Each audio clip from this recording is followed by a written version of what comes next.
Sikhumbule Phakameni 98.4 FM Thabo kaSambotho obingelelayo phezulu entabeni zaseNgqaqube eNanda la sihleli khona kuumhla ka17 May 2025 sisekuyininyanga yesikhumbuzo sika baba omkhulu umprofeti Isaiah Shembe siyabingelela indawo ngeendawo la nilalele khona abalaleli bonke beNanda FM sibonga umdalo osigcinile sasaphinde sahlangana njengoba sasicelile sathi makuvume yena siyawuphinde sihlangane futhi hayi siyabonga ukuthi ke cha umdala weinsuku usivumelile savuka satotoba safika naye nemsakazi yasebenza ne load shedding noma ikhona hayi engathi ayihambelanga ngala ithina nje emakhaya ke yaThukusithi kancane awungaze ngathi kancane bo kuusuku lonke impela umuntu eshaya kusuku lonke ize yabuya namhlanje intathu kodwa siyabonga ukuthi sivukile sakwazi ukuthi sifike la angihambi ke ngedwa njengenjwayelo ngihamba naye umshumayeli uSpisi ngihamba naye umfundisi umhlongo sikhona ke la esitholakala khona einkundleni zokuxhumana ku WhatsApp uyakwazi ukuthumela lapho uthi 068 764 9969 068 7649969 uzosithola lapho Facebook page Sikhumbule Phakameni 1910-1976 Sikhumbule Phakameni 1910-1976 uzokwazi ukuthi usithole lapho ulive usungenile kumanje uyakwazi ukuthi usidonse live ku Facebook YouTube Sikhumbule Phakameni futhi uzokwazi nokuthi usithole futhi lapho sixhumane ngendlela esixhumana ngayo inkundla zokuxhumana lezi esikhulu esixhumana kuzo mshumayeli ngicela ubingelele isikhathi hayi sesihambe kakhulu angibonge mfowethu Sambothi nakumfundisi ngibingelele nakubalaleli beNanda FM njengoba sasishilo ukuthi uma inkosi ivuma siyophinda sibonane siyabonga ukuthi uNkulunkulu uvumile amen amen mfundi asibingelele ke kuphi nakuphi la kulalelwe khona nomsakazo ophezulu kwentoba ingqwaqube ngeke ngabuzwa enye insizwa la yathi sathi siseNanda sathi ingqwaqube ngase ngixoxela ukuthi kuyenzeka iphambana izinto sihleli phezulu kwengqwaqube iNanda nansi yangaphesheya kwakha amaphephetha ngaphansi kwayo nansi yangaphesheya ibhekene nethwele enye ngale ingqwaqube ke ibilaleli ibongo zenkosi ilanga ukuthi sihlangu sikudlana nabafundisi bese kuthinta ingqwaqube neNanda ubuza ukuthi ingqwaqube yipi ukuthi mina ingqwaqube ilala sikhona nasi nesitolo ngabo phela isitolo ngabo phela ukuthi ingqwaqube ngoba zingqwaqube lana sikhona kodwa ke iNanda nansi yaphesheya asakhile khona kodwa kuthi yona Nanda sengize kumxoxela naye indaba yamathempeli ukuthi aphansi kwendlangakazi phansi kwendlangakazi khona iJordani naleli lishaka bese kuthi inhlangakazi ayikho la eduze kwendlangakazi ile esigedleni eduze kwemona iyona ke inhlangakazi leyo ekude nenhlangakazi ukuthi kuyenzeka izinto uyibeke ngendlela yakho kodwa mase yiqanjwa siqanjwe ngenye indlela hayi siyabonga kuba njani isibonge mfundisi namhlanje ngayo ke lelo trading engikhala ngayo iyenze ukuthi singabi nabo santa bethu esidwayele ukuthi sivule ngabo uhlelo sifake osanta bethu sangakwazi ukuthi ke sifake lawo maclip lawo sithemba umdali mayivumile ngesabathe ezayo I mean ngishaye yangigina umhlola ngoba ngiphume nje ekseni ngiphuma nje ngihamba ngo7 ugesi ubusuhambile ekseni ngabuya ngo4 ugesi lutho ngalala ugesi lutho ngavuka ngo11 ugesi lutho ngicabanga ukuthi ubuyela ngo1 sekuyosa kwayima uqhamuka ugesi umuntu esevuka vele kwayima uqhamuka kugesi washo ukuthi ke ake ngeke akusenzeki lutho akusenzeki lutho ngalendlela umuntu ebefisa ukuhlela ngayo kodwa ke izinto kayihlelwa yithina njalo hlelo umdali hlelo umdali unesizathu sakhe sithi thina enye into yimbi kanti cha umdali ube neplan yakhe ukuthi niyaphi lapho nginifuna ngala namhlanje hayi la nini enyanga khona lasho njalo elinye isunmani Ahmed Didat lathi yabona uNkulunkulu lathi nje moke wanalento ekuthiwa i-mental picture ngoNkulunkulu bokwazi ukuthi akuyena ngoba uyinto ongeke uzuyiqonda ongayazi awumazi noma uyisilisa noma uyisifazane awumazi nje ukuthi inhlobonyona lento ekusuke kukhulunywa ngayo kodwa nje mokwaqala wamakhe ekhanda lakho wasuthi kanje usumnika nemicabango ukuthi ucabanga njengawe senja usuzoqala ukuthi uNkulunkulu kufanele enze kanje kufanele enze kanje ucabanga ukuthi ufana nawe umuntu uNkulunkulu akafani nomuntu unezindlela zakhe nje ukugcina usumthuka usumbiza ngedemoni ayithi awungaze ngane bad usathane lo ulethi manje kuseni uthi uyaqhamuka estopini nanti ibhasi lisuka asabathe wo suka ibhasi limshiya yayi kade nikeza uyiwarning emsebenzini lemshiya ibhasi agibele noma ngakuthiwa itekisi noma yini elandelayo hayi uthi uyadlula nanti libheke phezulu kanti bekuuNkulunkulu omshisa ngebhasi wathi ngasho kuqala athi usathane kanti uNkulunkulu uthe cha leli lizoba nengozi alimshiya wavela wabanjwa into encane uthi uyaphuma endlini ekubambe nje lo 30 seconds uzokushiya 30 seconds ozokwenza ukuthi leli bhasi likushiya ngempela ibhasi kanti uNkulunkulu kodwa manje ngizothini awusathane ungavelelwa ileli ndimi emsebenzini manje wayisho njalo ukuthi hayi ngeke umcabangele nje uNkulunkulu unendlela yakhe enza ngayo izinto ingakho ke sihlale sibonga kuyena sithi futhi kuyintando yakhe okwenzakalayo ngeke sikhaleke asazi ke ukuthi intando yakhe namhlanje ifunani singacabanga siqede siplane siqede kodwa kukhona ke kaNkulunkulu kodwa lokho sikwazi ngani masazi ukuthi ngoba ukuhlala kwethu la e-studio akugona okwethu okwakhe kodwa mako okwethu hayi ke sizoplana esiqede siplana isibophe esiqede siphume la sithi hey sashaya mako kaNkulunkulu sibonga yena sicele kuyena futhi siyabonga mfundisi ngabona isuvula incwadi ngathi already sengiyakubambezela ngivuliswe abantu incwadi ngiyoxolisa kuMahlase baqonde yena futhi uMahlase abantu bahlasele yena uMahlase hayi kabi okudala ngithi bahlasele yena ngoba indaba ezibuzwa abantu indaba zangakubo sasihlukene naye ngamtshela ngathi akhulume zangakubo uzokhuluma zangakithi izoqonda ngqo kuMahlase indaba namhlanje bathi abantu asikhulume amanzi umthombo nomfula njengamanje emhlabeni amanzi siwaphuza adungekile uma ngikhuluma ngamanzi siwaphuza adungekile ikhona incwadi ekhuluma ngayo Water Spring and the River lapho Jesu ekhuluma khona ngemzekeliso noma ngemfanekiso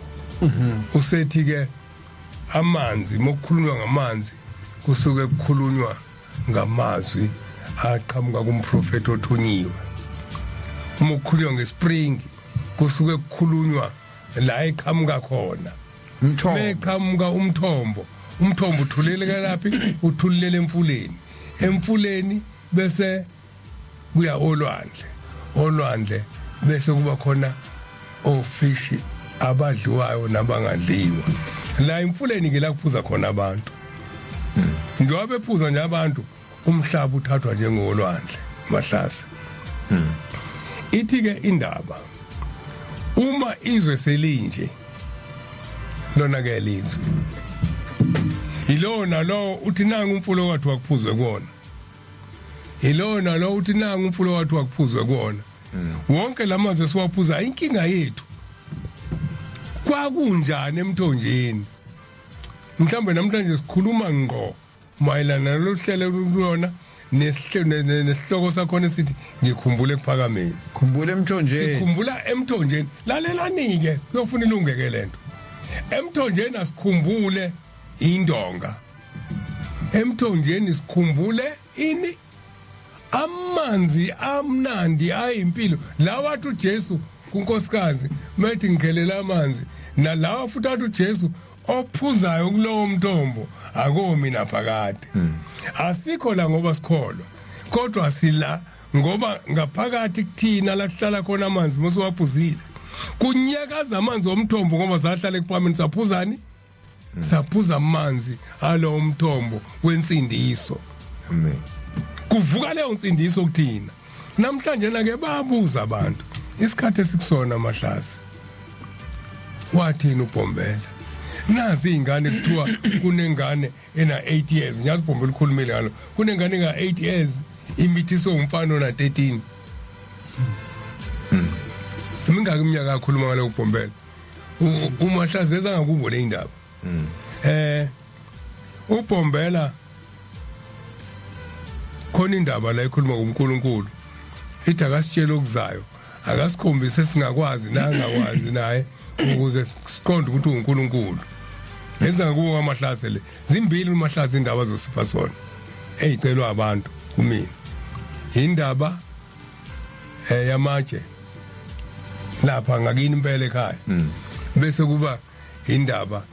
yeyikhwebu yeinhlanga ezincane eyibonakala seyibelethe ikhwebu zisindwa. Ngiyacela Mshumayeli abantu namhlanje bakhale kakhulu ngokuthi akenixoxe le nanti izwe lifa sizokwenza njani ithi ke eyethu njoba sila besithe kubantu sithe sikhumbule kuphakameni ngithe kuphakameni ke sikhumbula amanzi omthombo kuyofuna baza abantu Mahlasi uma uqashe egarage ngenzela ukuthi baza abantu ukuthi asikhulumi ngokuthi ekuphakameni ila kukhona yonke into kodwa mhlambe kungenziwa okwimthetho kaShembe ngo lithi inkosi ilanga ngelinye ilanga bathi abantu asimkhonza uJesu uthi ke ngifuna ukwazi uManazaretha uJesu ukhonzwa ngokuhlabelela kuze kuyoshona ilanga noma ukukhonzwa ngokuthi kugcina imithetho yakhe na uJesu ukhonzwa ngani hayi ndawuthi ngumKristu kodwa ukukhonzwa ngokuthi wenze imithetho yakhe ukhonza uJesu ke lapho nomuntu ke umuqashe egarage uhlala khona noqashwa usuyimoto Mahlasi ayona imoto ngakho ke nasekuphakameni kuhlala ngemthetho mesikhuluma ngomngumi ngasekuphakameni ufuna sikhulume sazi ukuthi sigcina imithetho yakhe noma ngakuthiwa seduze kwakhona mesigcina imithetho yakhe silandela into yasephakameni namhlanje nasikhumbule emthonjeni isikhathi esikusona nazi izingane ezikhulelwa zincane bafuna ukwazi nangamatshe ngiyacela Mshumayeli ungiphi bengike ngasho kulamasonto adlule ngathi kunevangeli lamaKristu eselikhona ay abantu balizwa ngaphakathi kodwa kulo ngishile ngithi mina hayibo abalento yakhulunywa uShembe nje yethu yini iya lesihlanzelwa nangayo lapha ya kuma social media ubone lama podcast hayibo naManazaretha athula awayazi lento kodwa ke ngibuye ngawasoni ngempela suke engayazi ngoba suke engayizwanga njengoba umfundisi ecela ethi ucela eMshumayeli usiphe ngoba angibonisa akhulunywa lezi kubhizi nje nokunye okusekubhizi ngakho kodwa akusashiye ukuthi wayitheni lo sihlangene ngaye hayi Mshumayeli ngizoyifunda emva kwesikhathi incwadi khona incwadi engizoyifunda Mshumayeli ngiyacela bhuti wami ngiyayincengela namhlanje angibonge mfundisi ngibonge Sambothi mfowethu khulunywa indaba enkulu la eyakhulunywa uBhombela isitimela samaMpondo yayisemdletsheni ngolunye usuku ibheke khona iyenyakatho yaya kwaMnqobokazi iyadlula ke emasimini kusehlobo umbilalo esikhuluma ngawo uthelile usukhahlele futhi usubelethe futhi yathi mayiqeda insimo yayisibamise yayihamba nabo umhlangano lo ithi bantu bami ake nibheke lensimo bayibuka abantu babuke inhlanga ezinde zinekhwebu zinhle bathi awukwami mhlumndela walomnikazi baba singazi ukuthi ubani ithi indlondlo yebo nithini ngalezi inhlanga ezincane nazo zinekhwebu base bethula abantu uthi awu sibe sibona nje ukuthi kusho ukuthi zaba sendimeni engavundile zaba senhlabathini engavundile yikho lokho zingazange zona zimuke njengalezi ezinye inhlanga uBombela cha abantu abami kuyakhuluma lokho base bethula ke ithi ke indlondlo kuzesikhathi bantu abami la ingane zenu ziyokhulelwa zizincane njengalombili ongazange wona ukhule ufane nalezi ezinye inhlanga uthi leso sikhathi mase sifikile kuyoba nje njengoba lezi inhlanga ezincane nazo ezibelethe izikhwebu zigcwele insimo kuyoba nje ngaleso sikhathi abazange ke bayikhulume kahle le ndaba abadala bayinake kodwa bakuzwa lokukhuluma okwenza ke ukuba uBombela agcine ekhuluma ukuthi kuyoba nje leso sikhathi siyeza kwawukuthi abadala baleso sikhathi ababuzanga ukuthi inkosi uma kunje kuyobe kudalwa yini futhi siyokwenza njani lokhu ke namhlanje osekukhona umfundisi akhuluma ngakho sesikuleso sikhathi esingazi ukuthi siyosenze njani kodwa ngesinye isikhathi uBombela uyayikhuluma le ndaba efana nayo le uthi kuzisikhathi esihle la bantwana washo koba bamkhulu ukuthi fundisani ingane zenu ngoba izwe liyobuswa ngemfundo uthi kodwa kuzisikhathi la yona leyo mfundo ingeke ibe isibusiso kithi iyoba isiqalekiso bathula abantu bathinya uthi ngoba lo mfana ofundile nofundiswayo nawuyise athintithe amaphakethe wadayisa inkomo egcikeni ukube lengane ifunde yathi mesifundile yaqeda yangagcina ingasamazi uyise nonina lo odayisa icansi wadayisa isicephu wadayisa isithebe enzela ukuthi iqhubeke nokufunda uthi ayimsengelanga nkomo uthi futhi ayizange imthengele lutho kunokuba imthengele yaqhubeka nokuba imkhuthuze ngalezi zinto zabo njengoba kunjalo namhlanje ingane nazo ziyafunda ekugcineni sikhale kanye nazo sikhalele nemali yethu funde iqede ihlale emakhaya singabi nayo imisebenzi singakusho ngesinye isikhathi ukuthi uhulumeni imisebenzi akanayo kodwa ke sasingafundeli khona ukuthi siye esikoleni siyofundela ukuthi siqashwe okusemqoka kwaku ukufunda kuba sizenzele thina uthini ke uBombela pheleni komthandazo thabathi igejulime ngoba impilo yakho la ikhona semhlabathini uphi la kuphambana khona okwakhulunywa uBombela nesikwenzakho siyavilapha kakhulu mhlambe nakho lokho okweyikhwebu ezincane nenhlanga ezincane eziqhamukakho seziqhamuka ke sizibuka ngamehlo namhlanje kukhuza umhlola hawu wonke umuntu uyababaza ngalezi ingane ezithatha ezithola abantwana zibancane kodwa umthetho uthini sithi ke lapha kithi wayetheni uBhombela nakho kuBhombela ekushilo ukuthi kuyenziwa yini wena ndodo oyinhloko yendlu yakho fundisa adlule wena nkosikazi oyinhloko yendlu yakho fundisa ukuthi kufundisiwe yini kwelulekiwe yini ngokufanele la ingane zethu zizolalela thina azakhuluma uBhombela ngesinye isikhathi athi kumbi ukufundisa izingane ukuba zilalele nina zibayisa kodwa abazali bazo uthi akukho ubuhlungu obunjengengane edelela unina idelela uyise isibusiso sayo kasikho namhla kuthi uma kukhulunywa lezi indaba zokuthi yekani lokhu ya zikhulume kahle kabi ingane sithi sesadlula isikhathi senu sokuyisethi isikhathi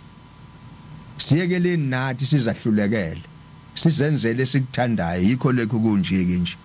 fundisi kunjalo isikhathi esimbi esikusona njengoba kade usisho la uthelwa amanzi edadeni emhlane wedada tholakala ukuthi ukhulumile kodwa kuzwakalanga uthi uJeremia ngikhulisile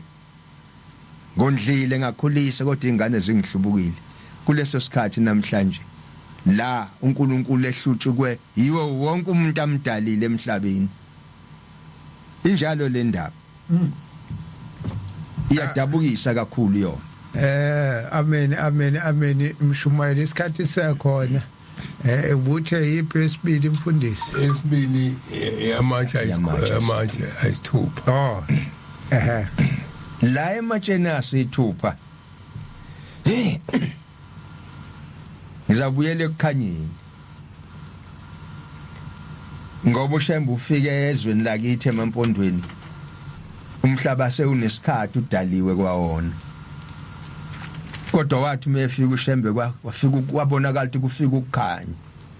ugangada amadoda ezwe lakithi efikela kwaNkalokazi ngaphansi kwenkosi umdibanisi Dlamini uyakhuleka emzini wakaShibase ecela indawo yokulala fihla ikhanda nalabo ayehamba nabo cha uyamemukela uShibase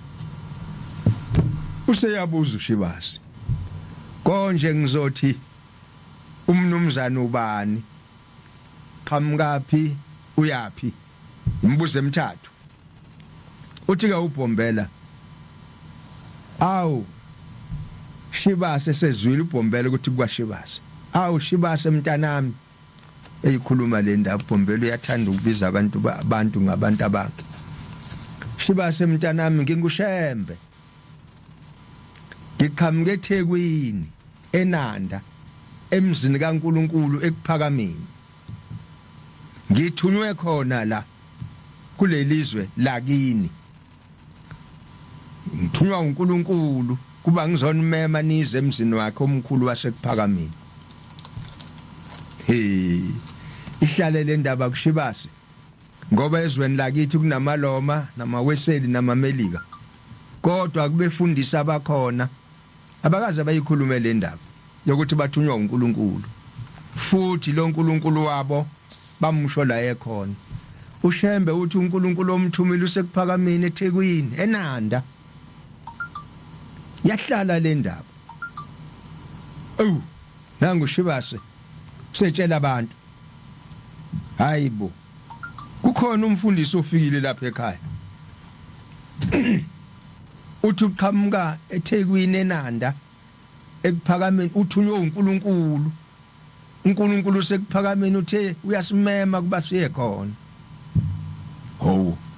uShibase ke ukhuluma namaloma namaweseli namaluthela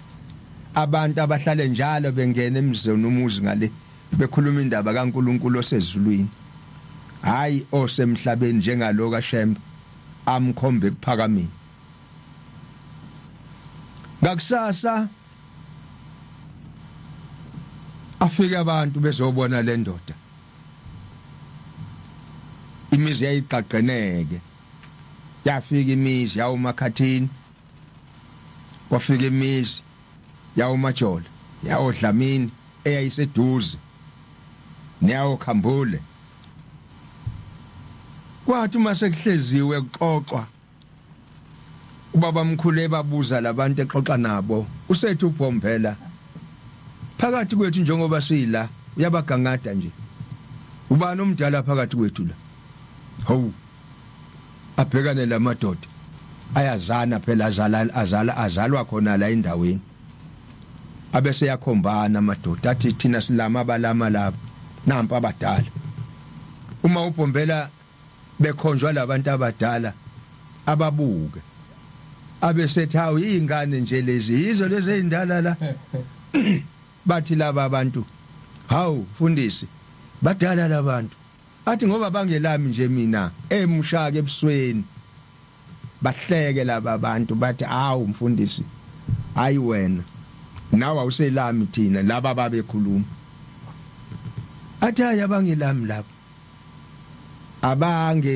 abasondeli nakusondela nje kumina ukhomba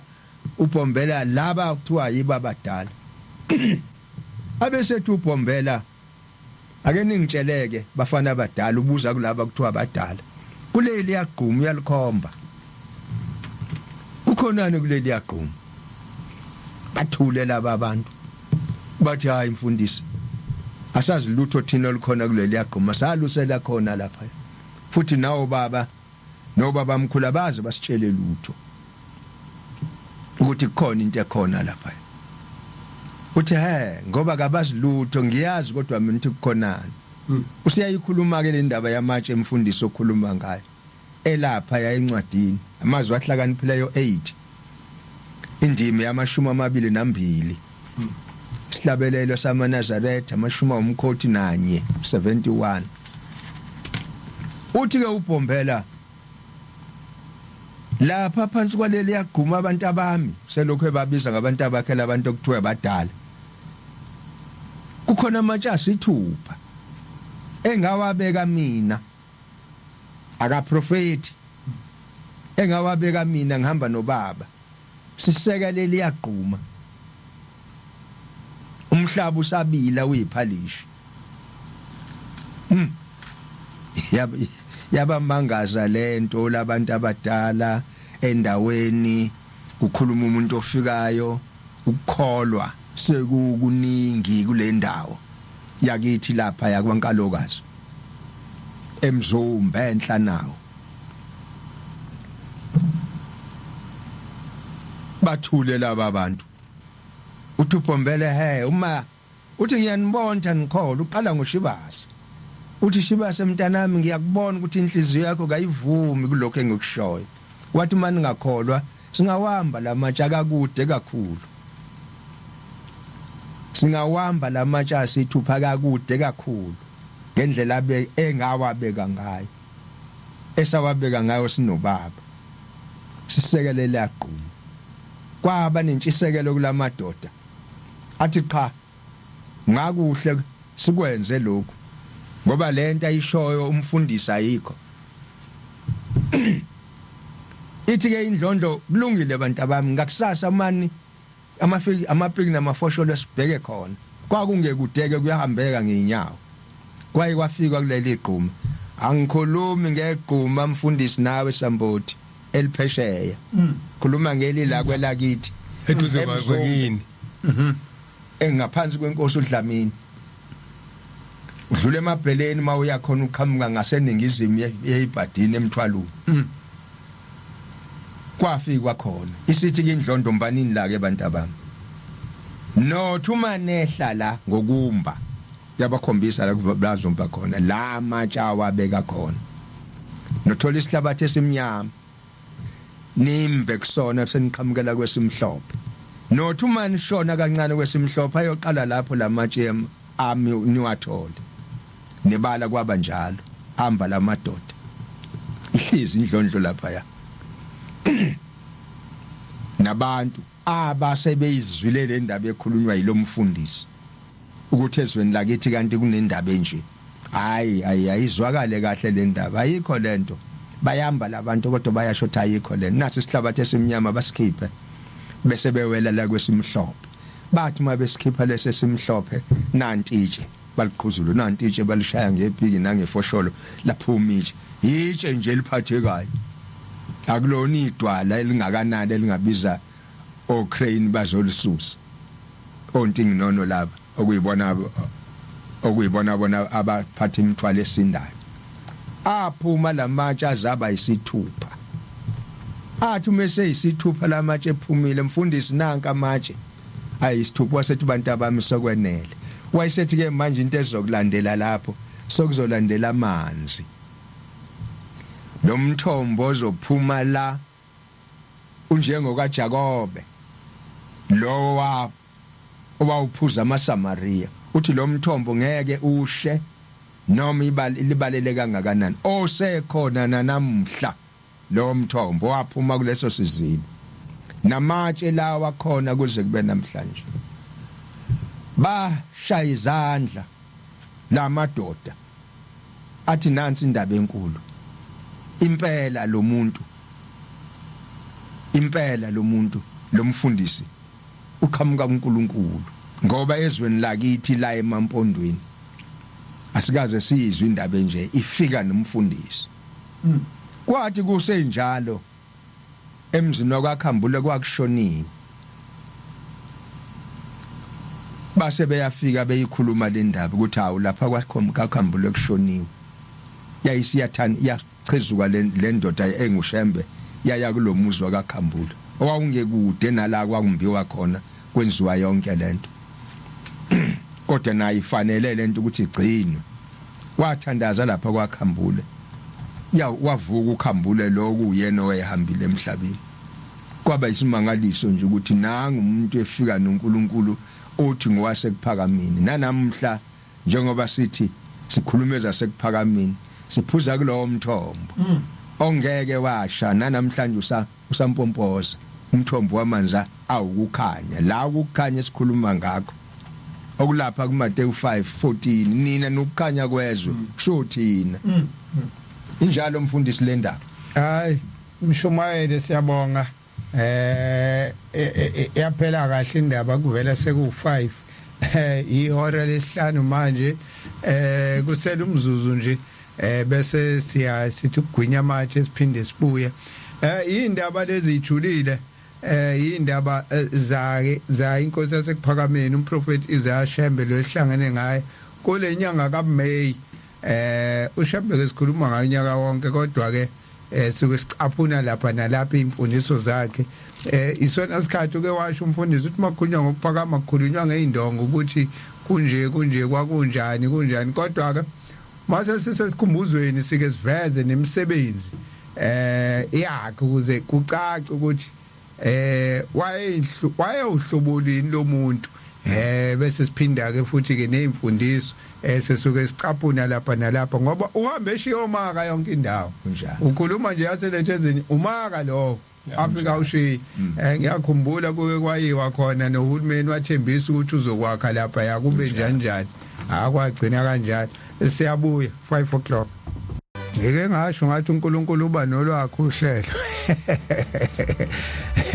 hayi sithi kunolunye uhlelo la hayi ngathi kuphasela kaNkulunkulu emshumayeli ngeke asiqhubeka singabe sachitha isikhathi kungaze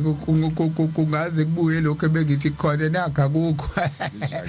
kunohlelo impela luyihlela lona ke manje ayikho into esingayenza nathi ngoba hayi besithi kuzokwenzeka okunye akuvumi engakangeni umfundisi ake ngiphinde ngenze ufika lapha kwankalokazi nje usuka lapha phansi eCabhane emthwalume la eCabhane emthwalume ngoMashi kulo kukhunjulwa lobu buNazaretha ukuthi bufikile kwakunendoda kwakhubisa lapha yayisinomfana omdala nje sekhulile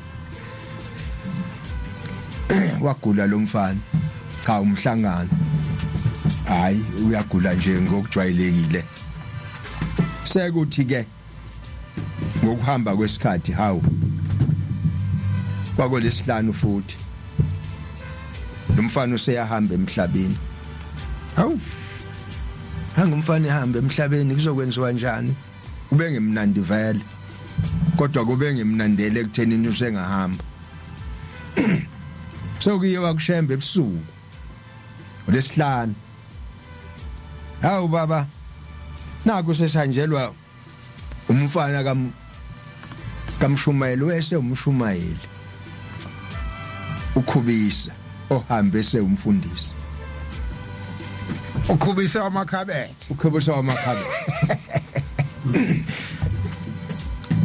abesethu ushembe kulungile hambani nithi ake akabilisa amanzi yisabatha njalo hawu yisabatha kubiliswe lamanzi abese yanikeza ushembe fudumele lamanzi biliswa yisabatha kusho bani kusho umnikazi wesabatha lo mfana uma esehambile emhlabeni wakhukhumala eswini hawu kwamangasa nje kanti lokhu kufa bekuyinhloboni yokufa lokho isisu saqumba manje lithi ke izwi uma lamanzi esebusisiwe nimphuzise lamanzi agcwale isisu leso sesivele sigukhumele kodwa ngoba kushizwi izokwenziwa kanjani le wabanjwa imhlathi amadoda lo mfana sekhulile thelwa lamanzi ephuzeka hayi ebila thelwa lamanzi ephuzeka efudumele kodwa athelwa lamanzi nanka yamanzi etheleka bele bawathela belinda bawathele balinde bese beyamphatha la emzimbeni ubube sebanda lo muntu bamqale lapha enyaweni awu nazi inyawo ziyafudumala kwehla kwenyuka njalo kwenyuka bathi bemuzwa wayekhwehlela lo mfana awu nangekhwehlela wavuka waphila wathi kusangakusasa kwakuziwa kuzobongwa kushembe cha baba sizobonga uvukile umfana waphila wazala izingane kwanje yaya ngoba lo nkulunkulu khona usekuphakamini wakhuluma uMpombela thunywa uNkulunkulu uthe angizonimema bamemeka oshibase lapha abazukulu bakhe isizukulwane sakhe silapha ekuphakamini namuhla ngoba sambona lo nkulunkulu wasekuphakamini indaba enkulu indaba kaShembe kwathi lokukhanya makufika ayikho indawo engayikhanyisanga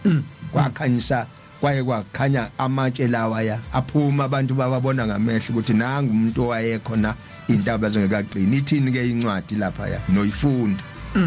amazwi ahlakaniphileyo 8 verse 22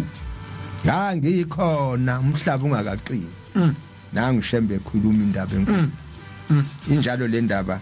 sambothi mfowethu nawe mfundisi indaba kaShembe inkulu iyadinga ukunakwa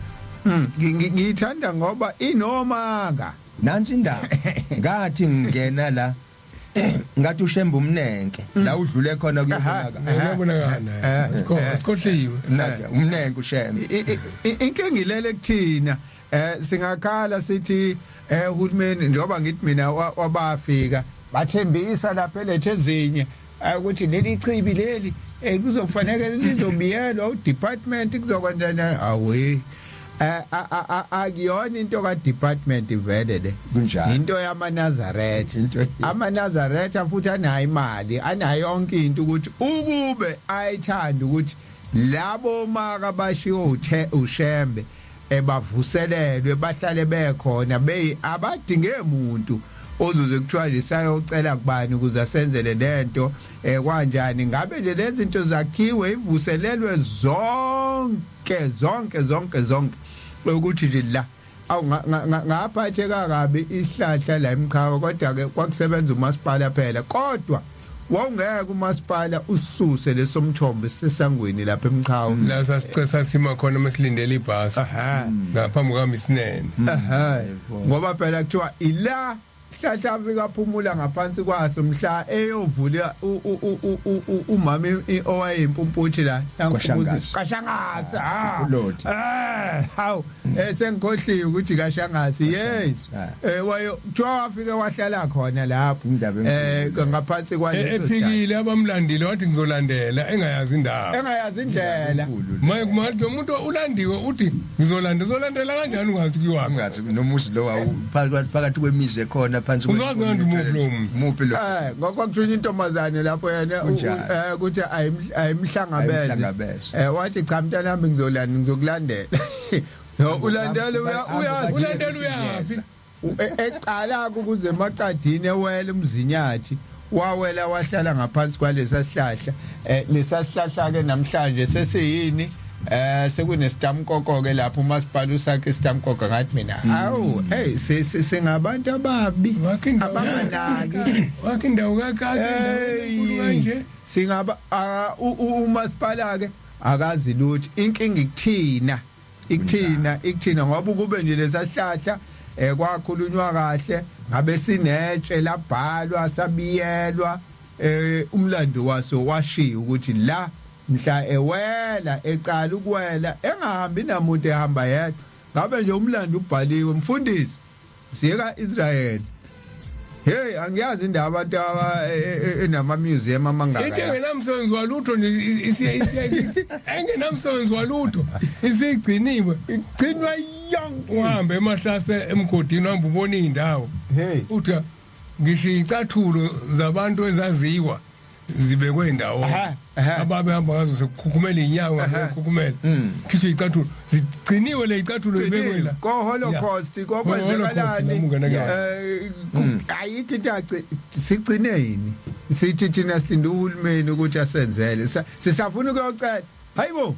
ithina sihlale sithakela abantu sithi sibaningi sicelani sicela kuba inyanga yezulu ngelinye ilanga saseJudiya ithi hey nina mana zathani phophile lama camera enu enithuthana ngabe bhisha kade noma ukhona nimahlasi uthi niyababona abantu abahamba noJesu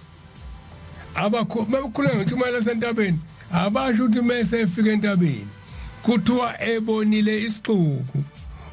wenyukele entabeni bese kuthiwa abafundi bakhe beza kuye uyabona manje akakafika entabeni kusakhulunywa ukuthi wabona isixuku yena wesenyukele entabeni menyukele entabeni kuthiwa abafundi bakhe beza kuye uthi ke indaba kaShembe aniyibhali nini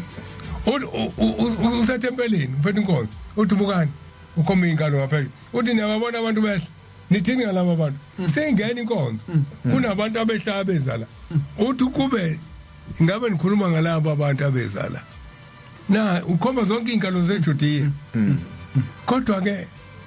indaba kaNkulunkulu wasekuphakameni inkulu okudala ibe njena ke khona Jesu la ekhuluma khona ngemzekeliso into yasezulwini iyafihlwa iyafuhlwa kuze kufike bathi kufanele kuze kufike umnikazi wayo ebese yifunda khona incwadi la ethi ongafundile meni kwayona uzothi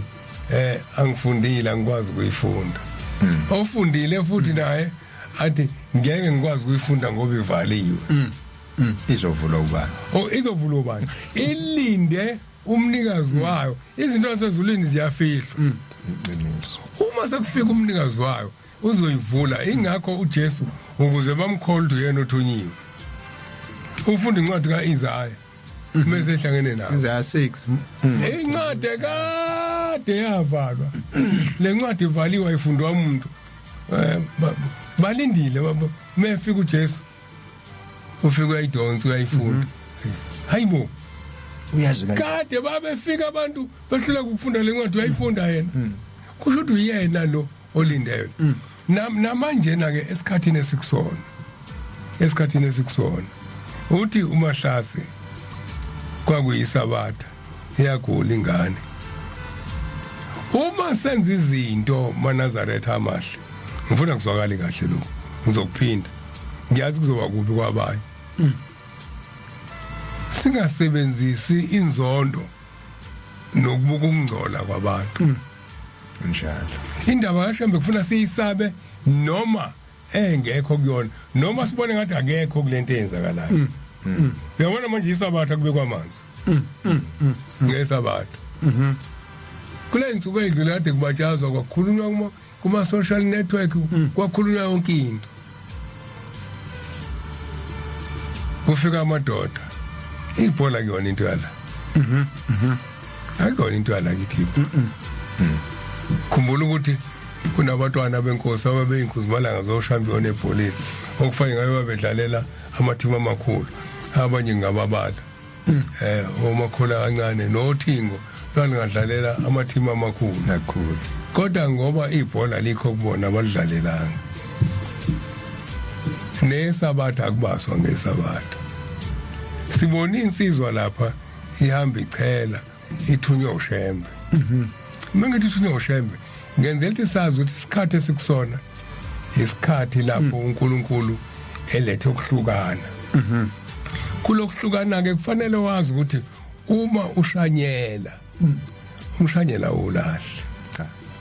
isikhathi esikusona ke isikhathi lapho khona uNkulunkulu ezosebenza indaba yakhe okuthi mase silungile bese sihlanganisa thina yini into obufuna sibu uShembe ungena ngisho jointini ashumayela nangesabatha mokushaya u9 use jointini ngeke usho ukuthi angizothandaza ngoba ngise jointini ibonakala leyansizwa ngesabatha ihamba ichela yenzeka lento uShembe ushumayeza abanye abantu manje ithina kuqala esesihlaba ukuthi isabatha aseyibuzile ukuthi ube khona yini lapha esigedleni sihleka amadoda khona ngizama ukusho into eyodwa ukuthi kulesikhathi esikusona inzondo ingadali siba abahluleli njalo inzondo ayidala esikholwe lapha kithi esigedleni umagceke niyamazi uzalo uMasibisi owala iduze kwakho wala bengihleli khona esigedleni Davilakazi eMangadi uzalo uMasibisi khona uMasibisi umkhokheli wokuqala kaBhombela lapha mengicabanga uma ngena wesibili ngoba khona nowaKamabaso lapha ozalo uMamabaso ogane kangema uthi ke kulomkhokheli uBhombela umntanami Majakobe wazacaka ngaka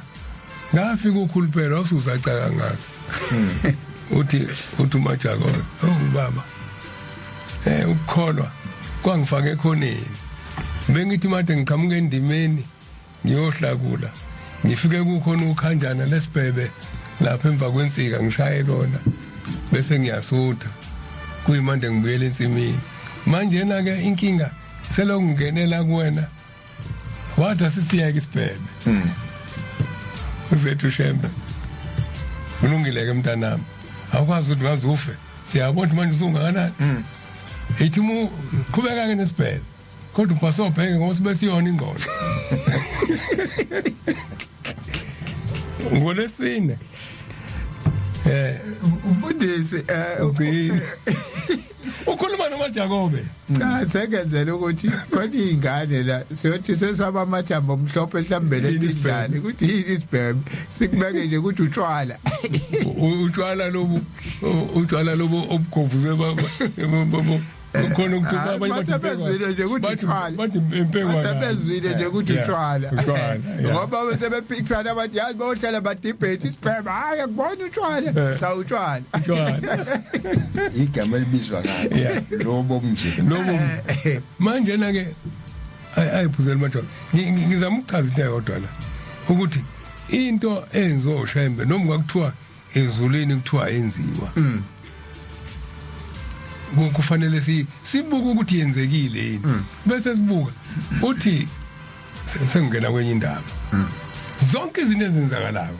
uma zinokufakazi ungangena ucishe lokufakazi insizwa zakanduli bayamazi abantu makhala empongo ngithi kwakubhengu angimazi kodwa hayi impela insizwe khulunywe kakhulu yayingena ndaba nokuthi khona amakhosikazi khona amantombazane yayihlala nje ukuthi sinana sone ngamaphi ayingena ndaba into kaPhiko wangikhumbuza umkhize obaba umkhize umpostoli umkhize nomvangeli umfowabo wabesixoxela ngomakhala kuthiwa kwakuthiwa ngisho inkosi iyothiyo ahlale la umakhala empongo azalale thothelela uhleli ngenanda amakhala empongo yazi uyasuza phu ashasga ongaka umsuzo abantu basabe nokuhleka angahleka nayi inkosi lawo ibabeka bahleke babheke phansi thula inkosi babuke manje ayikho into kufanele uyinyanye uzuphimisela umakhala empongo ke insizwa zakandulo umfundisi womuntu uthi umfowanduli kufika umakhala empongo umweli Dibu weli Judiya iJudiya ayiwelwa ke ngoba iJudiya umgodi nje kunjalo abayazi abantu iJudiya umgodi yohlala unamanzi kodwa kunjalo yeah umuzi uthi lamanzi aqhamukaphi umsebenzi kaNkuluNkulu awakobhoza ayikwenye indawo hlala nje umgodi mokhona umhlangano yabotha ancipha ngoba yakhiwa uwelela ngaphesheya ngithi kulayini wokuqala noma wesibili lapha ngaphesheya okhaleni la ngabheka bezayo ngasenkanyeni asithole afike no Aaron Baru ehlala lapho njalo ngaphesheya Aaron Baru abamazi India ungena makhala empongo ngqongqoza kampanza kubo kanina kamfundisi ngizama into eyodwa ukuthi ezinye izinto asibuke ukuthi umphumela wazo ukuvezile nokukholwa uma uveza ukukholwa singangeni kuzona sibuze ukuthi uNkulunkulu uzosinqobela nini idemoni lokungezwani iyona nto leyo kufanele ngayo kuma social media sikhuluma ngayo ukuthi uNkulunkulu salisa uyinqoba lento hayi ukuthi uma kuthiwa ithemba ezinhle sothuka inhlamba uma kuthiwa igenyezini sothuka inhlamba sizokhuluma nini noNkulunkulu ukuthi nali idemoni lokuhlukana lesiphethe uzolinqoba nini Jehova ngoba uma sithuka inhlamba ingilozi yokunqoba ngeke isondele kuthina ngoba sinephunga elibi kanti thina sithi sandinda wasimisa sabashiya bephuza samlandela uphunga elihle ungathuka ungaphuzile uphuza utshwala kodwa ungamkhanga ngenkezo utshwala obuhoshe emoyeni ngeke uthuke ungezona isidako ngethela inkosi la ngasho njalo athi singone isidako utshwala kunalesi sidako ayisona yeah ngoba isidako ayisona silala sidakiwe sivuke sidakiwe kunjalo yeah ufika ngqongqoza cela umakoti wakanduli ngiyajabula umundulo ngathi ngelinye ilanga sakhuluma kanti ngizothi ngivula la ngimbona undulo wavela wayixoxa yonke kodwa ngithi ngixoxe futhi ngoba ayikho into ofuna uyinyanye ethinta nje igama likaShembe ingakethi umkhonkothwa yinja ikulandela ikhombise kuphakameni oyilandela umkhombise kuphakameni inja lokuthi wayifuna ayike ngqongqoza umakhala empongo uzobiza untontomane okaneka nduli aphuma umhlangano athi umakhala empongo ngilandele laba manje uthi ngilandela isilima mina babe ngeke kanti useyilahlile impumelelo alandele umampanzi awela iJudiya engaweleki engawona umhosha awela idiko elwela ngeplango athi me ngaphesheya idodo likhona ngaphesheya futhi ngaphesheya kwediko bahamba bafika edokodweni athi vula avule edokodweni bevula angathatha imbali nani ebese yathandaza qeda ukuthandaza ebese ke bayeza abatwana bakho uthonyiwe uNkulunkulu uletha abatwana bakhe bonke labatwana abakhona bakanduli uNkulunkulu wathuma umuntu obukeka eyisinga uma uzobuka ingakho inkosi ithi njalo menithandaza nocela ihlo lesithathu lokuqonda imfihlakalo yasezulwini ngoba leli ihlo lenyama libuka inyama likwazi ukubuka umphefumulo kanti uShembe mefikile uzosebenza ngomphefumulo khona incwadi obuyivulile Izaga 7 verse 22 8 Zaga 8 verse 22 okay uJehova wangidala ngokuqala kwendlela yakhe ngaphambi kwemisebenzi yamandulo ngamisa kwaphakade kwasekuqaleni umhlaba ungakabibikho isho njalo lencwadi njalo uthi ke kwesakamthetho Thembalimbi uBhombela umisiwe umhlaba ungakabikho wazokuzayo wazokudlulile esithina ongakazalwa akuthi amuze emadodeni uthi kulamadoda amadala kunaye ngokwamehla amabili madala kodwa uma unehlo lesithathu umdala lo muntu una la amadoda athi sibadala thina kunaye njalo mefika ngile lapha nakhona cishe indoda kabe kwalutho eThembalimbi ufike uthi batabami qoqa namatshe niwabekela baxoxa ndo ngiyacabanga ukuthi abanye babesho ukuthi isukile ke lento yamsusa endabazo ukuphambana kancane kakhulu kusho ukuthi isukile ke namhlanje lento yakhe baxoxa bawabeke uthi ke ukhuluma endaweni ongaboni nomlungu kahambe khona kunjalo ngisipha no emeliqhamuka ingane zakhona zilibuka lihamba phezulu imoto cishe ukuthi mhlawumbe ayikho indoda eyinemoto ayikho indoda eyinemoto uthi la ngivimba isitimela ukuthi singadilizi umuzi kaNkulunkulu ngoba umubuka ngempela iThembalimbi muwalela ngale thembele so le stage sakho kuthiwa imaphi idondotha uthi nali igqumo leThembalimbi na idondotha ngani kunjalo manje ngomthetho kuzufika edondotha lincane leligqumo leThembalimbi babe ngalihlanje abelungu balibhoboze bese qhamukele edondotha mebefika abelungu la ebeke khona amatshe emveni kweminyaka amashumi amabili 20 years after 20 years bebefika abelungu lamatshe wathi abekwe bathi abantu cha baqale babaza abantu uthabe nasi isitimela singena ngempela uyazi ujantshi yenyaka manje abayibuzayo la kulamatshe sofike senze njani lesitimela seyishayiwe ingodo seyishayiwe ingodo eyikhomba umgwaqo baqala babodwa hayi ngempela awukhulumi ngamadwala angakaginqwa amatshe ayephethwe ngezandla ngiwabonile ephethwe ngezandla hayi kwaginqwa amadwala wawukwazi ukubuka umbonto umphatha amabili uwedwa ngiwabonile lamatshe sihambe no professor Umugli ngiyambona sihambe noMugli sahamba sakhona sihanjiswa umvangeli umpanza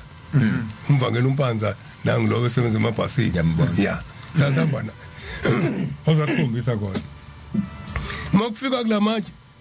kwaphunya eceleni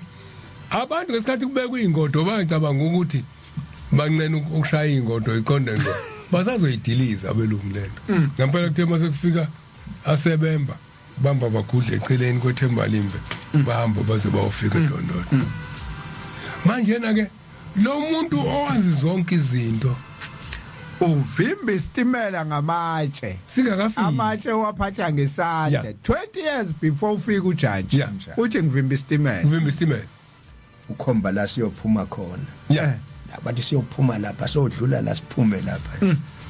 batha abantu awu ungaze ngene nomlungu hlanye impela ke isitimela sebesiyofunani yapha ngoba isitimela sidlula siyagoye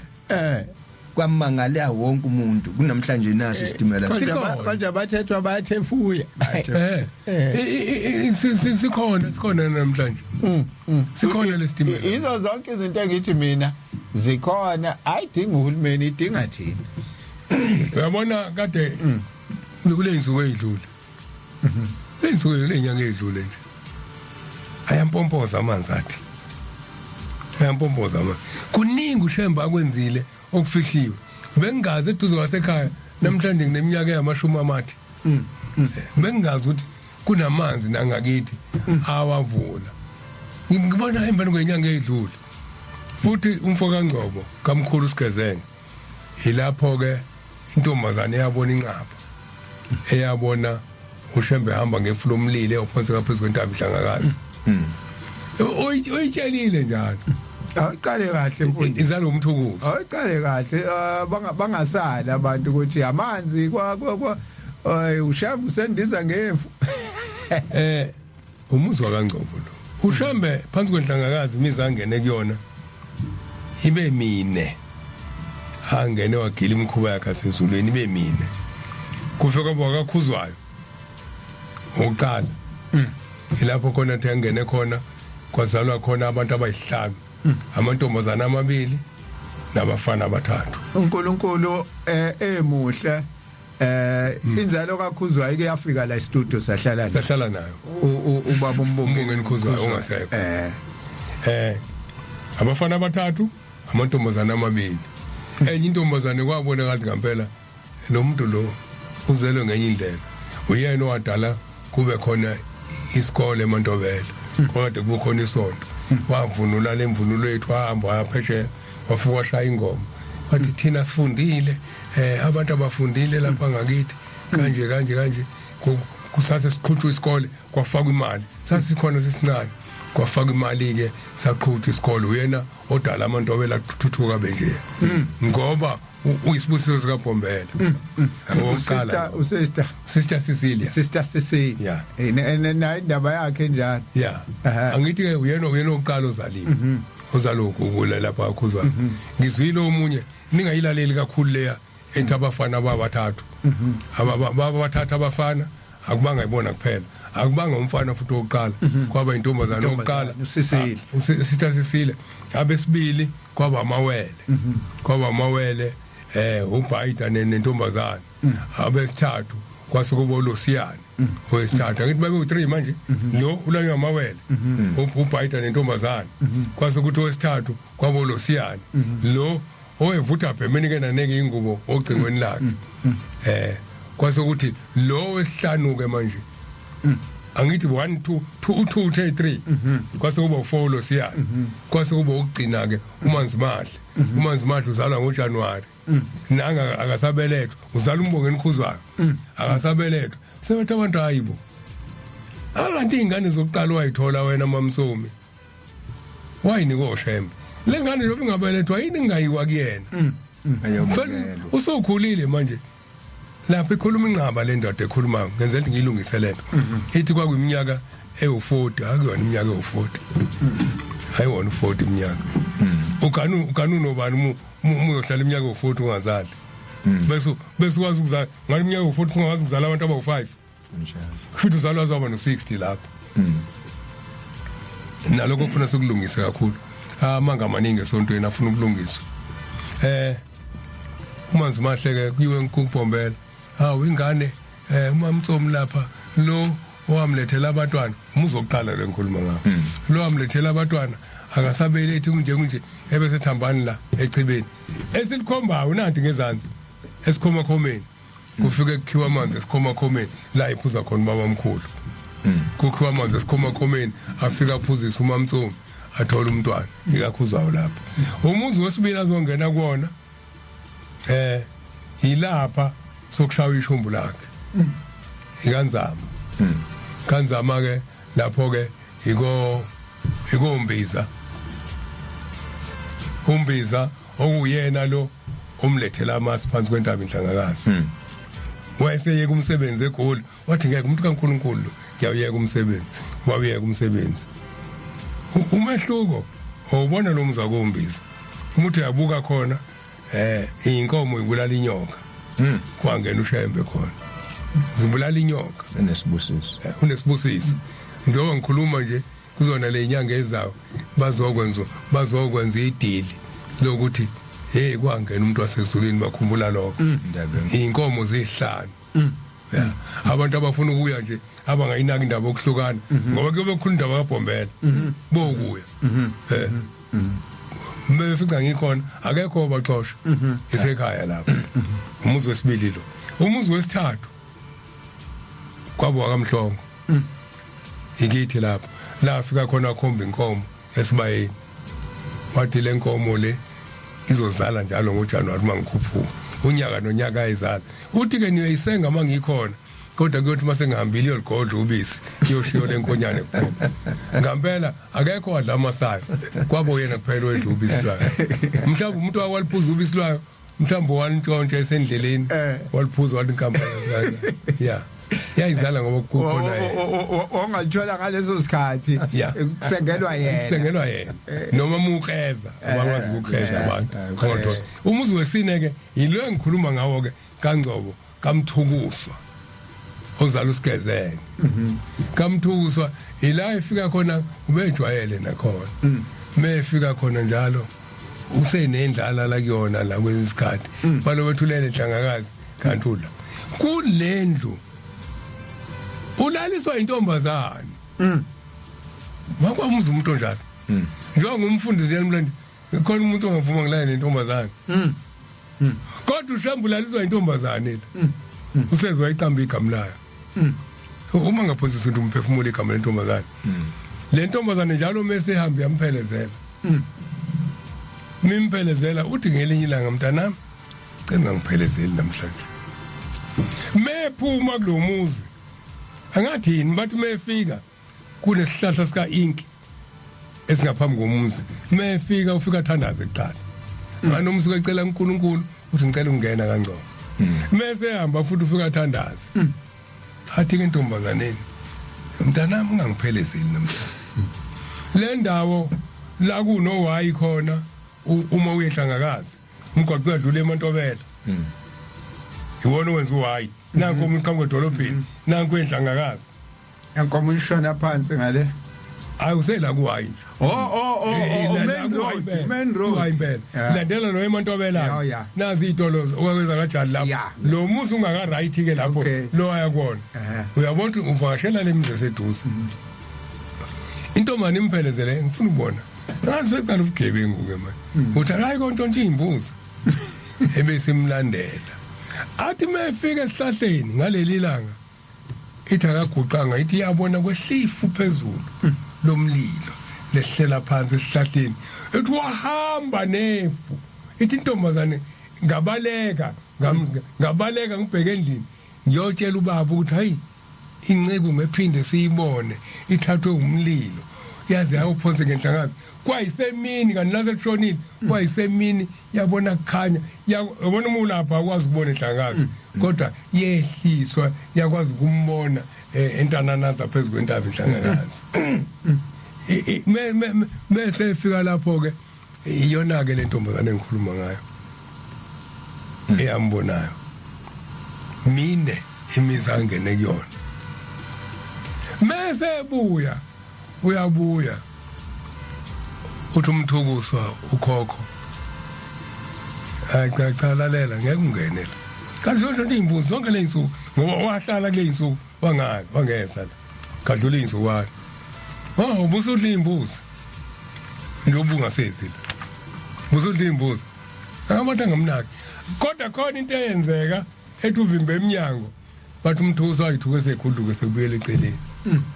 lamadoda kaNgcobo mefika khona uqala uhlangana nezingane ziyokha amanzi phansi emdloti mula phansi emgwaqweni yabona umdloti kude kanjani ukude ngendlela exakile mhlawumbe ngawusuka la uyapha emtshebheni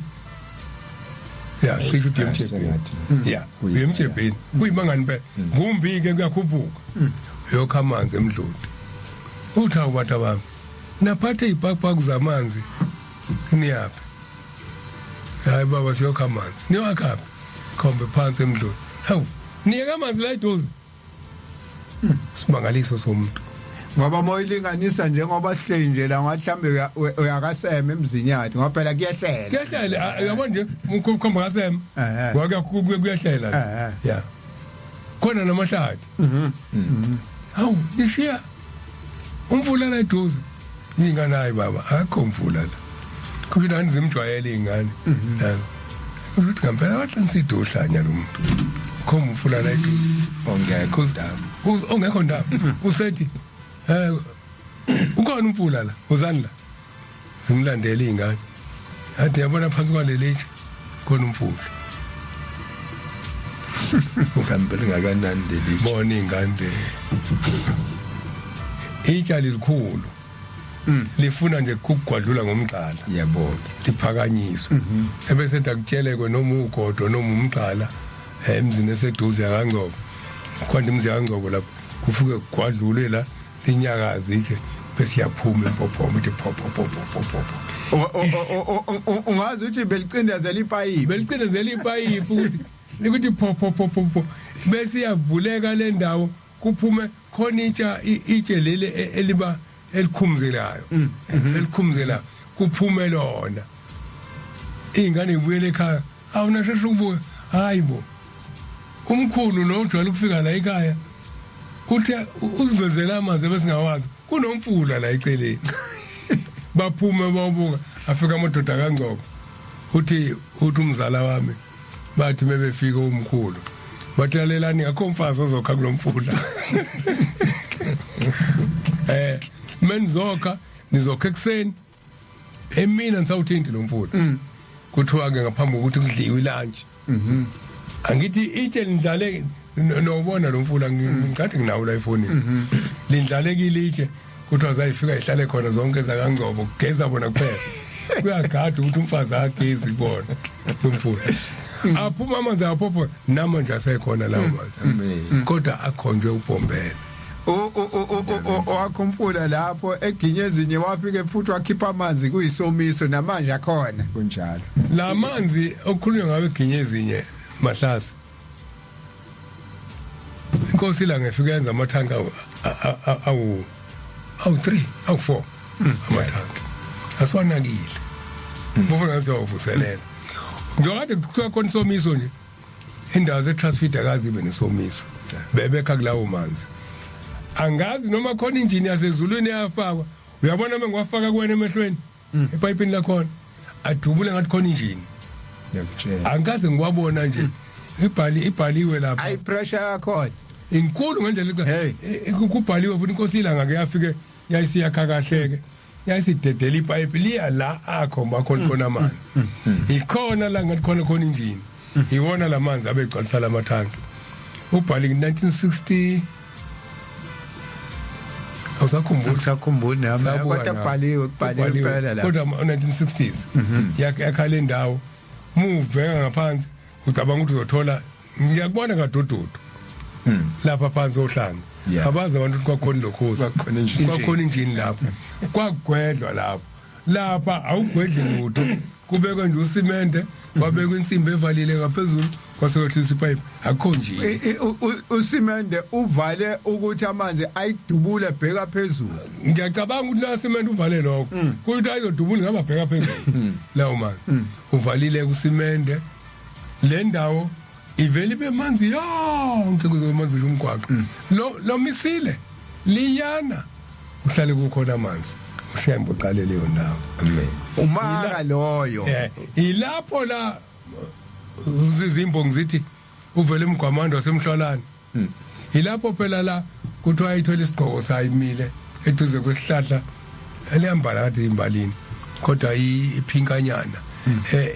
iyanaba nje njengofenisi mefika khona emile kuthiwa qhamuka uvele emgwamando qhamuka emhlolane abafuna athengele indawo le yase Transfeed kwathi efika wengabuzi welikhuza phezulu uBhombela ngesagile kuthiwa meshaya washakwa futhi isigqoko sawa phansi uBhombela wangawa mengawi abona uGwamanda uThaibo kathi angishaya insizwa ziwemi lo muntu engimshaye ngavikile angawi angibuki kuyisigqoko kuthiwa yahamba into yasezulwini yahamba ngathi akwenze ngalutho yahamba yashesha ayibaleki yahamba yashesha ithemi iqeda uthango lasegenyezini kwabe isicathulo esodwa yahamba ngaso sisinye asazi uNkulunkulu wethini sasali isicathulo mebezoqhamuka beqhamuka okhaleni nanga umhlalane ngaphesheya uya ngasemhlalane la kusuka khona uvele emgwamando uya ngasemhlolane uvele emgwamando meqhamuka la sebebuka umhlalane bathi umuntu asondela kuyena umbone sehamba ngaphesheya emhlalane kuthi lapha memeza konke hey wamuntu kaNkuluNkulu buya ilabo njobe imbongi ibongela ke khuluma indaba ngavela emgwamanda ingoba kwakuthengwa indawo yalapha egenyezi njalo yasikhona Kromhoek zinkulu ayiphela kukhona indaba ekhulumela emfundisi yangikhumbuza indaba la ngengithanda ukufunda lezi incwadi mhlawumbe izoshesha indaba kaShembe umculo wokuqala by advocate uMnyandu upage 87 ikhuluma indaba ka Ezra Mbonambi le ndaba uEzra ilo owalando uShembe angithi mshumayeli kunjalo eGoli ebhala incwadi ebhala emmemeza kujanje kujanje eKenland khona la iverelem la esabhunguka engazi ukuthi wayaphi uEzra Mbonambi 87 lapha ku 39 ethi uShembe uveza abathakathi nabahlubuki iziphele nje ngale kodwa iyafundeka yona iyafundeka yona mfundisi qala 80 hayi qala kwani u87 ipage qala kwani la kuthiwa ngomhla ka14 ngomhla ka14 kumasingane ngonyaka ka1913 sasisethempelini kwaHlophe kwakulungiselwa isidlo ebusuku bangena abantu endlini kwathi lapho uShembe ethela amanzi endishini yokugeza abantu izinyawo izono ezifihlekile zavela uShembe wathi kunendoda ephethe uphondo lomthi lapha ayilikhiphe yathi yasukuma indoda uShembe wathi lukhiphe ulibeke phansi yenze njalo leyo ndoda kwasha kumthakathi wahlala obala uShembe wabeka indishi yamanzi ngaphambi kuka Ezra Mbonambi wambuza wathi ngikugeze na wavuma uMbonambi wambuza futhi uShembe kwaze kwaba kathathu ngikugeze yini na waqhubeka nokuvuma uMbonambi uShembe wayesethi uthi angigeze kodwa izingelesu ziyaphuma wenzeni uShembe wasukuma waphumela ngaphandle wacela oyedwa kuba amlandele azolalela inkulumo ekhulunywa lezingilosi lasezulwini udlulani ikhuzwayo wasemsimbazi wamlandela kodwa wabuya masinyane eqhaqhazela uma efika endlini uyayixoxa indaba okhuzwayo uthi laba bantu uShembe akhuluma nganabo bayakhazimula ngizibonile izingilosi abantu ababesendlini bafikela ukwesaba okukhulu wabuya uShembe wabuza futhi kuMbonambi uthi amgezeni izinyawo wavuma uShembe wakhuluma wathi nonke nilapha endlini lalelani uEzra uzosishiya ayovula isonto lakhe lapho beyokhuluma ngezilimi ezingeke siqondakale bayoqoqa imali kubantu ngeke babone ukuthi leyo mali uyozidlela yona emva kwesikhathi lelo sonto liyophela lingabe lisaba khona yilokhu abasezulwini izingilosi ekade bezokusho wambuza futhi uMbonambi nokugeze na wavuma uShembe wayesethi uthi angugeze uyashada nonkosikazi oyozala ingane yentombazane kuphela ngoba uJehova ubengafuni umthathe wamgeza izinyawo wamthatha lawo manzi wawachitha wathela amanzi amasha endishini waligeza lonke ibandla izinyawo waqhubeka nesidlo senkosi kuthe uma seqedile eseqoqa izitsha uMbonambi waphuma wahamba ngambuza ukuthi ucelile yini kuShembe wathula ngambuza ukuthi akayingane enkosini beyokhuluma ngale ndaba engake kade uShembe esitshela yona akaphendulanga washiya phansi wahamba uShembe wathumela intombazane ukuba ingibize uma ngifika kuye wathi ngisahamba manje ngiphelezela laba abantu basezulwini ngizohamba nabo ngibabeke emfuleni uthukela bese ngiyabuya ngizovala umhlangano ngizocela uhlale lapha ubheke umhlangano ngase ngibika ukuthi uEzra Mbonambi sehambile ngasho ukuthi ngimbuzile ukuthi ucelile kuwe baba akangiphendulanga uShembe wathula Ezra Mbonambi kwakumfundisi kaShembe bheka indaba yakhe ngezansi kusigaba 40 kuya ku99 no 124 ya siqala nje lapha indaba kaEzra ngoba mase siqale phansi kumlanda kwakhe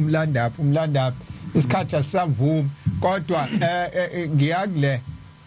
kaShembe ngoba ukhulume le intombazana imbona uShembe ethathwa ngefu abasezulwini eyothi qababa phezulu kwentaba enhlangakazi kukaningi uShembe kuvela la ekhuluma khona nezingilosi nangu nala ukuthi zafika izingilosi zizokhuluma indaba kaEzra kwafika abasezulwini ubiza abantu uThozani nizongilalelisa nampa abasezulwini bezokhuluma indaba kaEzra mbonami yabuya igijima indoda yathi gaga hey yabona uhlobo lwabantu engabazi abantu abakhazimulayo hayi yabuyela endlini yamshiya yedwa uShembe wathi khuzwa wapi lo uMsimbazi wasemsimbazi kusho ukuthi waselofu wasemsimbazi kusho ukuthi umfundisi unene khuzwa umhla konje unene hayi kungenzeka kuye ngathi uyena oyikhona wena umuntu bese negama lendoda nje manje lento kaShembe ukuthi ukhuluma nabasezulwini iyaveza ukuthi ngiyabezwa nje abantu bekhuluma awuzungazwa kuthiwa kunomfundisi okhuluma nezingilosi abantu bayibona ukuthi uShembe uvele ezulwini akafani nje nabantu akayena umuntu untuntu nje ukuthi indoda nje cha umehluko thabo nalabo abayibona manje ukuthi uShembe ubiza nabantu adozani ibona ayibona oyena kuphela ngoba uma usulalela indaba yale ndawo ade ngikhuluma aseginye ezinye kunesihlahla sesidabane lapha uthi umvangela umakhathini kwangabhala incwadi mokuza inkosi uthi kule hlahla zeyidabane uthi sathi sibone kulele amafa amhlophe uthi sithe sondele umuntu abantu banamaphiko njalo mezofika kwakufika ingilozi ziqala eginyezini uthi bese sazi ukuthi uyeza kubaba uthi kubonakala ngabantu kulesa sidabane lesidabane ngikhuluma ngaso elesi uMabiyela ozala umfundisi Ntombela umhloli yena la kwathi wakahamba ucela ingane khona uthi uNtombela ngiyila ngangisuthile lesidabane uthi awu hey mfowethu waveza la ngacelwa khona ngacelwa kulezo ihlahla mina ufika kuShembe umnazo izinto zonke uthi akahamba uguqa ihlahleni kufakwa amatshe manje lapha kufakwa amatshe njengethempeli kulezo ihlahla ingcono lokho kunamatshe afakiwe sikhona isidabane ngiyasazi sikhona ngiyasazi impela isidabane sikhona nanamanje leso sidabane seyimanga namhlanje nginenkinga akungeneki ku Facebook ngizongena la ngizoncenga la ifonini noma ingafundeki kahle kodwa ke ngibheka uWhatsApp uqala ake ngiqale la kwaBuhlongwane kwaBuhlongwane ngiqale la Amen bafundisi benkosi baba Jomane no baba Samboti bese sibele no baba Mshumayeli ubaba Masasi awusiyabonga ukuthi kufika ubaba Masasi nisitholele khona afike ngoba kade sibasibelindele abantwana benkosi abazokhuluma inkulumo ezaqala yakhulunywa umnikazi siyabonga ngconcoze sola umlomo yokubonga baba Samboti no baba Mhlongo ngicela ukuthi bafike abantu benkosi bazovula abantu amehlo ngoba isikhathi esiningi kuthiwe ukhulunywa inganekwane kaShembe bahlala abantu basemhlabeni abangona uNazaretha abangamazi uShembe ukuthi ubani sibonga kakhulu sengathi Nkosi sephambili nganikhumbula ingcine iqhubeke yethule lezi ndaba babomkhulu asho ukuthi akutshela abantu izindaba bangafihlelwa abantu siyabonga bacothe benkosi nibele sabathe lihle bonke inkosi sephambili isibusisele nina amen amen babuhlongwane siyabonga uNkulunkulu akukhumbule nawe ake size umama Mahlambisa Ameni kusenekhaya ngiyabingelela lonke ibandla abaphathi bohlelo abafowethu abangaphakathi kwekhaya singabezwayo esingabelana bomhlonishwa sayibo umhlonishwa hleli nanje nihamba kahle mase nihamba libe lihlisa abatha kwabangcwele nakwacofu libe lihlisa abatha kundosi ihambelele lakhaya lokuba mkhulu amen. Yawu siyabonga mama Mahlambisa ameni bheki Zenzo Mngomo ukuthula emsakazweni Rebo Mhlongo Mshumayeli uSpisi babusamboti selokhu ngihlale nani kusuka ngo420 ndaba sekuphakameni zimnandi bheki Zenzo Mngomo kwaMashe Hostel originally from Bamshela kwahlathi ikhulu siyabonga con message la ayiveli le Thulani Mkhungo uthi mina esabathe ayibenhle kwabangcwele siyabonga kwaze kwamnandi ukuzwa ngezindaba zika baba mkhulu cela kubuza kuButhabo ngelinye isonto kuAstungiseni nani sesivakashi sosivakana sathi uShembe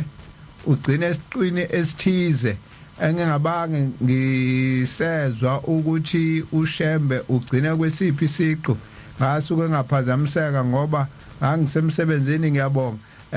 cishe uyothola amaclip lapha kuAsilungiseni mawuvula uAsilungiseni nje page lika Facebook izophazamisa inkulumo esikuyona kababa mkhulu le ake ngene kule bakuthwala kaMashu ngibonike la 5 bani mame naye namhlanje mina esabathi ayibenhle kwabangcwele ngikhona ngikwaMashu amen khona hayi akusekho lutho la ku WhatsApp ake ngibheke la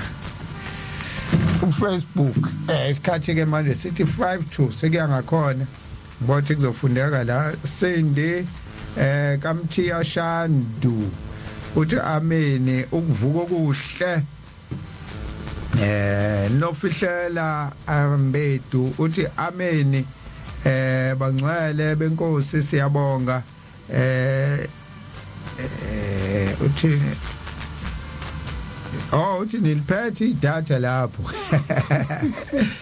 idatha lasezulwini yeah ibone ngibabonayo la ukuthi ngisebenzisa ifoni ka angina laptop namhlanje kanti ngifunde kahle mangifunda kwi laptop wathi ngibothi izokwenzeka yini le engifisa ukuyenza la ngeke ngoba manje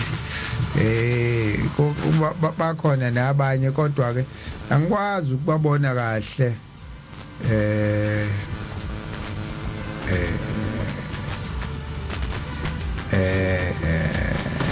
ngibaboni kahle ngoba manje ngifunda khona lapha ku live kodwa ke siyagoqa manje i524 siyabonga kubo bonke abalalele nababukayo khona la ku Facebook live sibonga kakhulu inamba WhatsApp 0687649969 0687649969 ngoba inkinga enginayo ile challenge enginayo yokuthi akungeni ku Facebook ngibe nenkinga ke njengoba ngeke ngasho nane challenge kagesi izolo ne laptop ayichargekile kuyalena nje kodwa ke sithemba ukuthi ngesabathu elizayo kuyoba ukhona ngoba ngeke ngisizwe iyona la iceleni ngikwazi ukuthi ngiwufunde kahle uFacebook ngala ifone ngala ibithathu live ngala iceleni mfundisi Mshumayeli ake sigoqeni sibonge sivalelise kuwo nje lo 4 minutes osele asibonge futhi Thabo sibonge nakubalaleli sibonge nalokho abathanda sicacise ngoba njengoba ngiyifunda incwadi uMateyu 5:14 nokukhanya kwezwe nomzwa owakhiwe entabeni ongesitheke ithi ke kasokhelwe isibani sibeke sifaka othini siye sokhelwe sifaka othini singabekwa kodwa phansi kwetafula sibekwa ngaphezulu kube sibakhanyisele bonke abantu abasendlini la kukhona ukungaboni kahle hayi khona uThabo nimthinte nomfundisi athinta ukuthi hayi nake sicela nisihlaziyele lapha ya ukuze indaba lesithunyiwe ikhanye izwakale ibe yilokukhanya esikhuluma ngakho uma inkosi ivuma nakwelizayo isonto sobe sikhona amen uselapho mshumela ake sibonge uNkulunkulu wasekuphakameni ngizwa ukhwehleni namhlanje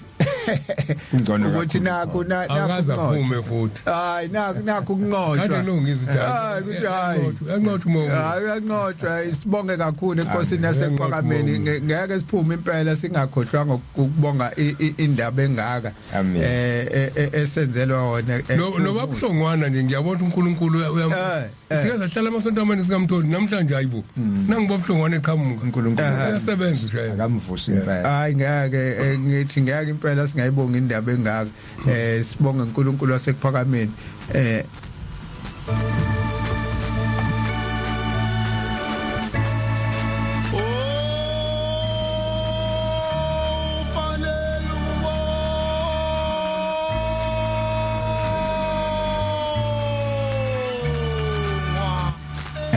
usuyizwela ke mfundisi ukuthi sithini imbongi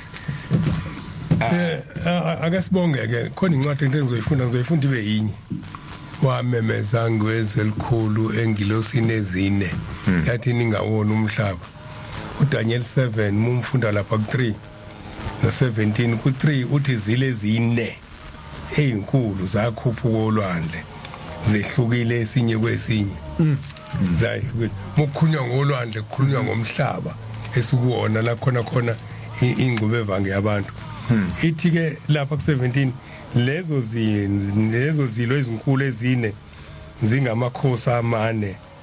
ayakuvela emhlabeni umfanekiso lo kuthiwa amakhosi amane izilo akuzona ilwane kuthiwa kuyobe kwamakhosi amane ayobe ephethe ukubhubha amanyawo kodwa inkosi yesihlanu iyothi ngakuthi wayamemeza ngezwe elikhulu engilosini ezine yathi hey nina zile zine engilosini ezine ningabe nisawona umhlaba selithethiwe icala ngoba usebone abanqulu sobala abangakaze bathunyelwe lutho abangakaze babulale lutho ukuthi naba abantu naba abangoni wesefika uShembe wathunywa sase siyabusiswa inkosi yomusini busisa sobonana nangelizayo siyabonga kusasa inkosi mayivumile 9 to 12 asithungiseni Queen Rejoice Timbane ngathi sobe sinoma umthetho kusasa ezokhuluma ngendaba yokukhishwa kwezisu nabantu abaphuphumelwa izisu ukuthi kuhlanjululwa kanjani ngokwesintu siyabonga